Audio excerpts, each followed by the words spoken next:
음악과 오디오를 즐기는 가이드 샘튜브 승려입니다. 오랜만에 사운드코어에 왔어요. 근데 사운드코어는 이 고정 브랜드들, 다른 집에서 볼 수 없는, 다른 매장에서 보기 힘든 브랜드들이 보물처럼 쌓여있는 곳이라고 제가 종종 얘기하는데, 그 시리들이 쭉 이어져 오고 있는데, 오늘 볼 제품은 스텐하임. 이 스위스 사람들은 좀 특이한 데가 있어요. 알루미늄으로 인클로저를 만든 회사들은 예외 없이 다 스위스 회사들이에요. 브랜드도 몇 개 안 됩니다. 그 한 3, 4개 중에 하나인데 소리는 또 다 제각각이에요. 당연히 그렇겠죠. 스텐하임은 그 중에서도 가장 나중에 만든, 생긴 지가 약 10여 년 된 최신의 브랜드라고 할 수 있습니다. 디자인을 이렇게 보면 이렇게 눈을 확 뜨는, 막 시선을 잡아끄는 이런 디자인이라기보다 그냥 있는 듯 없는 듯 의식을 하고 봐야 조금씩 보이는, 이게 스텐하임이라는 회사 제품이구나. 근데 이제 상위에 이제 레퍼런스 시리즈 가면 거기다 또 멋을 조금씩 넣기 시작합니다. 각 유닛 그 인클로저 사이에 금을 긋기도 하고 묘한 컬러를 집어넣기도 해서 굉장히 고급스러운 컬러 콤비네이션, 이런 디자인으로 그렇게 알려져 있는 브랜드인데, 중요한 건 사운드죠. 스위스 회사들이 공통적으로 주장하는 게 있어요. 우리가 가장 스위스적이다. 스위스적인 게 뭐냐? 청량한 알프스 공기 같은, 그리고 굉장히 순도 높은, 근데 그 순도 높은 사운드를 각각 구현하는 방식과 가치관이 서로 조금씩 다르기 때문에 소리가 똑같게 나오지 않는다는 것도 오디오파일로서는 그런 재미있는 소리를 구분하게 되는 그런 일들이 생깁니다. 스텐하임은 2010년에 설립한 회사고, 저희가 아는 이 스위스 브랜드들 있죠. 일일이 열거 하진 않겠습니다만, 그 회사 출신 5명의 엔지니어들이 모여서 만든 그런 회사예요. 하이엔드 하이파이 산업에서의 그런 연륜들도 많이 쌓여 있고, 그런 분들의 공통점이 또 인맥이 굉장히 넓죠. 근데 하여튼 우리가 원하는 소리를 만들어 보자 하고 만든 그런 한 약 10년이 좀 넘은 회사니까, 그런 것들이 좀 이전의 스위스 브랜드하고는 다른 신생 브랜드스러운, 장단점이 서로 있겠지만 가장 최근에 생겨난 그런 스위스 브랜드라고 할 수 있겠습니다. 2010년에 회사를 설립하고 2011년부터인가 이제 첫 시리즈들이 나오기 시작해서, 그 설립한 이듬해의 첫 시리즈, 이제 지금은 이제 레퍼런스 시리즈와 알루미네, 이제 보통 이제 알루미니라고 부르죠. 이게 두 시리즈가 있는데, 첫 시리즈는 알루미니 시리즈였어요. 그래서 알루미니 시리즈를 만들고, 그 시리즈의 첫 제품이 바로 여기 있는 알루미네 2. 이 제품은 그거의 업버전인 스페셜 에디션, 알루미네 2 스페셜 에디션 SE 제품이긴 하지만, 이 제품의 원형이 스텐하임의 첫 제품이었다는 거, 그리고 만든 첫 번째 톨보이가 오늘 살펴볼 바로 이 제품입니다. 알루민 2.5 2.5. 그래서 이 알루민 이 시리즈는 2, 2.5, 3, 5 이렇게 올라갑니다. 알루민 자체 시리즈에서도 그렇고 전체 스텐하임 시리즈 내에서도 그렇고 가장 보편적인, 그러니까 스텐하임의 대표 모델이 뭐냐, 제일 좋은 거랑 제일 보급형이 아닌 가장 보편적인 스텐하임 소리를 내는 제품이 뭐냐 그러면 바로 이 제품이죠. 톨보이의 첫 제품이자 가장 주력기가 되는 알루민 2.5. 오늘 이 제품을 살펴보도록 하겠습니다. 그 설립한 5분의 엔지니어 중에 총 경영을 맡은 CEO가 장 파스칼 판샤르, 이 프랑스계 인물인 것 같아요. 회사 자체가 이쪽 발레이, 그 제네바 쪽에 있는 프랑스 쪽에 가까운 그런 스위스라서 언어도 그렇고 프랑스 분들이 좀 많이 살고 있는 그런 동네죠. 여하튼 설립 이래 스텐하임은 첫 라인업을 알루미네로 두고, 첫 제품이 알루민 2, 그 다음에 오늘 볼 첫 번째 톨보이였던 2.5, 알루민 2.5, 2.5, 이런 제품들로 계속 상위로 제품들을 확장해가는, 그렇게 제품 포트폴리오를 넓혀왔습니다. 알루민 2.5는 보시는 대로 되게 심플하게 생겼어요. 기본적으로 2웨이입니다. 2.5웨이나 3웨이를 구성을 하지 않고 더블 루프로 된 중저역과 트위터, 이렇게 그냥 2개 대역으로만 크로스오버 나눠지고요. 유닛의 소재나 만드는 방식을 가지고 이렇게 그걸 앞세워서 우리가 새로 생긴 회사인데 이런 게 전에 있던 것과 완전히 다르다, 이런 걸 마케팅으로 하는 그런 회사는 아니에요. 내용도 심플하게 설명하고 있습니다. 1인치 소프트 돔, 그러니까 패브릭 돔으로, 실크란 얘기도 없어요. 그냥 패브릭 소재로 만든 그런 1인치 돔 트위터와 아래쪽에 6.5인치 우퍼, 정확히 말하면 듀얼로 구성한 미드 베이스라고 할 수 있는데, 이 제품을 이렇게 보면 소위 셀룰로스 펄프, 상당수의 하이엔드 스피커 업체들이 이렇게 별의별 신소재들이 다 쓰이고 있는 상황에서도 여전히 고유 영역으로 남겨놓은 그런 소재 중에 하나가 바로 이 셀룰로스 펄프죠.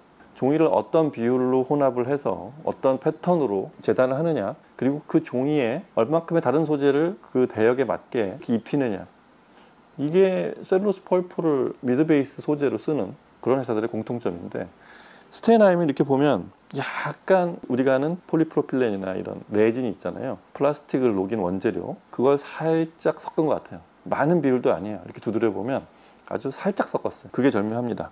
그렇게 만든 6.5인치 듀얼 미드 베이스.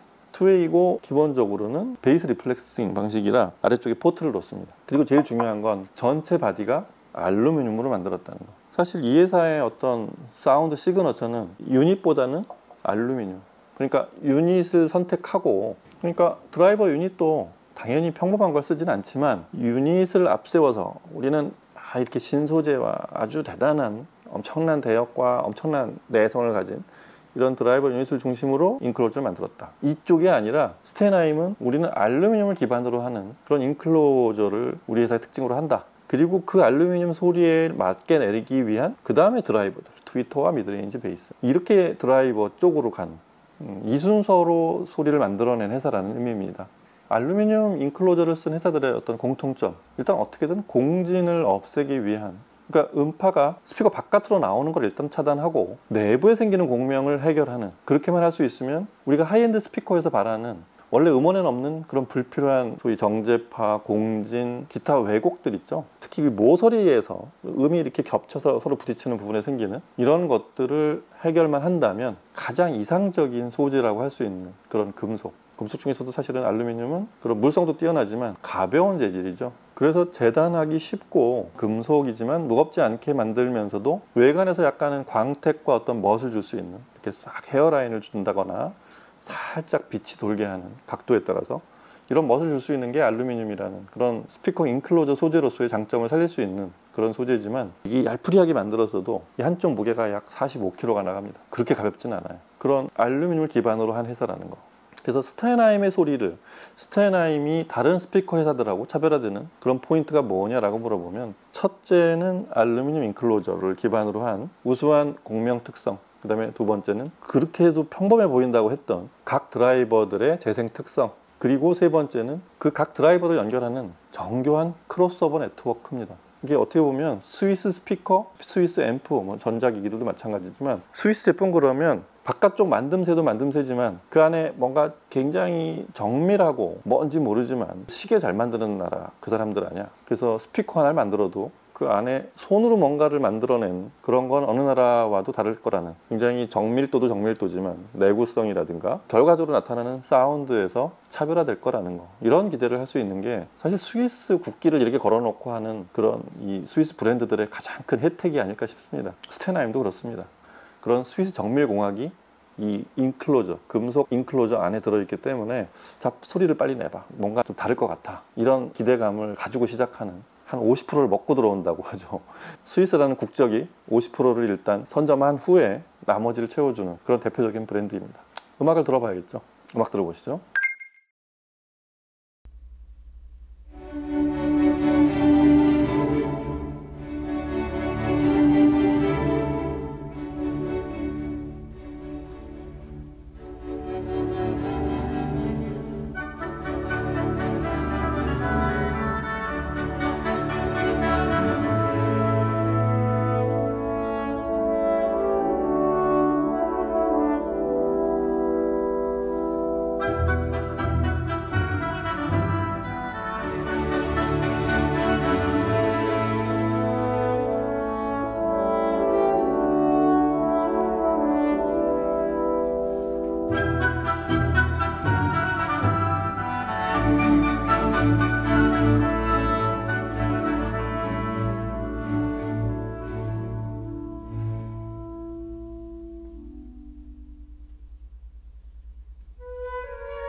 네, 오늘 시청은 이것도 사운드 코어에서만 들을 수 있는 제품이에요. 뭐 다른 데도 있겠지만 잘 안 보이는 제품 중에 하나죠. 소울노트의 프리파워 앰프 조합에 DAC와 스트리머로 그렇게 시청을 했습니다. 모델명이 전부 3예요. 3 라인업인데 파워 앰프가 M3, 그 다음에 프리앰프가 P3, DAC가 D3, 그 다음에 저희 이제 스트리밍 트랜스포터라고 하죠. 디지털 출력을 하는 그게 Z3. 예, 이렇게 구성된 시스템으로 알루민 2.5를 시청했습니다. 우선 이 스피커는 금속 인클로저로 제작한 그런 장점이 전 대역에 고르게 나타나는 그런 스피커라고 할 수 있어요. 저 미드레인지와 그 아래 대역까지는 말씀드린 대로 어떤 단정함, 좀 더 높은 중저역 해상도 이런 쪽으로 나타나는 게 일반적인 현상이라서 그런 거는 이미 경험을 한 분들이 있겠지만 높은 대역에서도 뭔가 이렇게 귀를 거슬리게 한다거나 에너지가 늘어나거나 귀를 피곤하게 하는 그런 순간이 없이 굉장히 매끄럽게 소리가 흘러가는, 지금 중저역에서도 그 밀도감과 아주 단정한 해상도와 더불어서 어떤 매끄러움이 같이 흐른다는, 표면에 얇게 아주 맨 바깥쪽 층을 그렇게 살짝 손을 대면 미끄러질 듯한 그런 매끄러움이 흐르게 음색을 만들었다는데 그런 특징이 있습니다. 물론 그 부분은 시청 앰프인 소울노트가 기여하는 부분도 있을 거예요. 근데 기본적으로 그런 앰프의 소리를 스피커에서 음악이 바뀔 때마다 공통적으로 드러나는 음의 감촉들이 그렇게 느껴진다는 얘기입니다. 그래서 장르 특성도 어느 정도 있습니다. 어느 음악이나 보편적으로 잘 재생해 주지만 조금 더 장기를 나타내는 장르가 따로 있습니다. 예를 들면 대단히 청량하고 악기들이 섬세하게 서로 음색이 다른 여러 악기들이 동시에 나오는 소리, 그러면서도 부드럽게 소리를 만들어내는 그런 음악을 들을 때 아주 듣기 좋았어요. 그러니까 대표적으로 시벨리우스의 교향곡 2번이죠. 전전전전전전전전전 이렇게 2번 1악장 시작 이 부분 이렇게 듣기 좋게 쓱 이렇게 스멀스멀 뭔가 이렇게 들어오는 느낌, 이런 소리를 아주 멋지게 내줍니다. 굉장히 교감이 많이 가고, 뭐 이럴 때 저희 종종 하는 얘기 있죠. 시벨리우스는 이 소리를 이렇게 들려주려고 했을 거다. 그리고 연주단체와 녹음한 사람도 이렇게 이 소리를 들려주고 싶어 했을 텐데 그 소리를 이렇게까지 끌어올려서 그대로 전달해주는, 이럴 때 이 스피커가 참 큰 위력을 발휘한다는 생각이 듭니다. 악기 하나하나가 또박또박 보여지고 그렇게 낱낱이 무대가 다 이렇게 투명하게 보이는데도 그런 경우에 부작용이 이런 거칠어지는 느낌이나 뭔가 좀 귀를 피곤하게 하는 이런 에너지? 이런 게 거의 없어요. 그렇다고 아주 소리가 약화돼 가지고 뭔가 주장이 덜한 이런 소리도 아니면서 아주 듣기 좋았습니다. 그리고 이제 이 트럼펫이 에너지가 쫙 순간 최대로 늘어나서 피치를 쫙 올려도 그럴 때 좀 보통 불안하잖아요. 그런 곡을 많이 아는 분들은 되게 자연스럽게 넘어갑니다. 음이 이렇게 막 두터워지거나 아주 지나치게 가늘어지지 않고 원래 크기대로 정확하게 유지를 하면서 그 비율이 늘어난 만큼을 에너지가 늘어나거나 음양이 늘어나는 걸 그대로 확장시켜주는 그런 느낌? 어떨 때는 알루민 2.5에서는 중저역이 먼저 들리긴 하지만 음악을 좀 듣다 보면 높은 대역이 이전에 이런 금속재 인클로저로 만든 스피커의 트위터와는 좀 다르다. 뭔가 이 크로스오버에서 그런 부분들을 우리는 다른 브랜드하고는 좀 다르게 만들 거야. 이런 높은 대역 쪽에 좀 더 많이 심어놓은 게 아닐까, 그런 의도를 갖고 제작한 게 아닐까 이런 생각이 들어요. 그 아나 네트랩코어의 보컬, 비올레타의 왈츠 이런 곡을 들어봐도 소프라노 높은 대역이 강하게, 강렬하게 뻗는 순간에도 그 음색의 질감은 느껴지지만 목소리가 사실 거칠어지거나 좀 에너지가 강해지는 거는 왜곡이 시작되고 있다는 거거든요. 그런 부분이 거의 완벽할 정도로 잘 유지가 됐어요. 어떤 면에서는 톨보이지만 이 스피커는 중고역을 듣는 재미가 좀 더 크다고 할 수도 있겠습니다.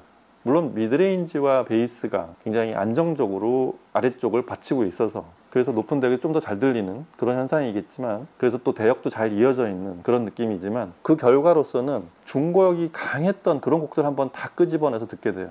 그럼 대단히 순도가 높으면서도 다시 얘기하지만 맨 바깥 표면을 매끄럽게 뭔가를 한번 연마시킨 듯한 소리, 두껍게 연마시킨 게 아니라 끝에 살짝 그렇게 별 표시 나지 않게 연마시킨 그런 매끄러움이 느껴져서 스테나임을 듣는 한두 시간 동안 잠깐 이 스피커에 좀 빠져들게 됩니다. 네, 알루민 2.5는 사이즈 자체도 거실 공간 그리고 방에서도 쓸 수 있게 만드는 딱 그 정도 사이즈인 것 같아요. 스위스 스피커들이 보면 영국 스피커들하고 이런 스펙이 거의 비슷한 게 가옥 구조라든가 사이즈 자체가 대한민국 평균 가정들, 특히 아파트에서 사는 우리나라 대부분 오디오 파일들의 시청 환경하고 크게 다르지 않는다는 그런 또 교감이 또 생긴다는 것도 장점인 것 같아요.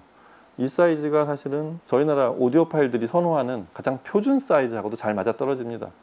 그게 무슨 얘기냐면 배치가 그렇게 어렵지 않고 스피커 감도가 93dB이나 돼요. 스테나임의 어떤 자랑거리 중에 하나가 우리 스피커는 10W짜리 진공관 앰프로도 소리가 잘 난다. 예, 오늘 실험을 못 해봤는데 그럴 수도 있을 것 같아요. 93dB이라는 수치 자체가 일단 그렇고 소리 자체가 나오는 결이 소리를 어렵게 내는 이런 방식도 아닌 것 같고, 그래서 앰프의 선택폭, 그 다음에 공간의 선택폭이 굉장히 넓은 그런 스피커가 될 것 같습니다.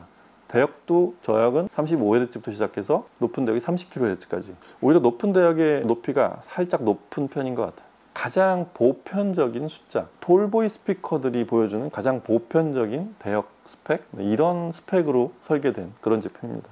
이 제품이면 앰프 고르는데 그렇게 어렵지는 않을 것 같아요. 물론 이 스피커의 어떤 최고조를 끌어내려면 앰프가 좋을수록, 이 스피커에 맞는 앰프일수록 좀 더 좋은 소리를 들려주겠지만, 그렇게 뭐 난이도가 높은 스피커가 아니기 때문에 앰프 출력을 대단히 높인다던가 앰프의 능력이 뛰어나야만 들을 수 있는 그런 스피커는 아니라는 얘기입니다.